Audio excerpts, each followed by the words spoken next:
দেশে বৈদেশিক মুদ্রার সঞ্চয় বা রিজার্ভ বেড়ে আবারও $20 বিলিয়ন উপরে উঠেছে। গ্রস রিজার্ভ দাঁড়িয়েছে $25.73 বিলিয়ন।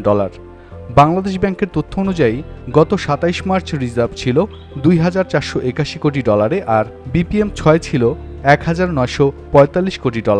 চলতি মাসের 8 এপ্রিল গ্রস রিজার্ভ বেড়ে দাঁড়িয়েছে $2,538 কোটি, আর বিপিএম 6 হয়েছে $2,010 কোটি। 2023-24 অর্থবছরের শুরুতে গ্রস রিজার্ভ ছিল $29.73 বিলিয়ন, আর বিপিএম 6 অনুযায়ী ছিল $23.37 বিলিয়ন। কেন্দ্রীয় ব্যাংকের সংশ্লিষ্ট কর্মকর্তারা জানান, ঈদের আগে প্রবাসীরা বেশি রেমিটেন্স পাঠিয়েছেন। এছাড়া রপ্তানি প্রবাহও বেড়েছে। এসব কারণেই মূলত কিছুটা রিজার্ভ বেড়েছে। রেমিটেন্স, রপ্তানি আয়, বিদেশি বিনিয়োগ, ভিন্ন দেশ ও আন্তর্জাতিক সংস্থার ঋণ থেকে যে ডলার পাওয়া যায় তা দিয়ে বৈদেশিক মুদ্রার রিজার্ভ তৈরি হয়।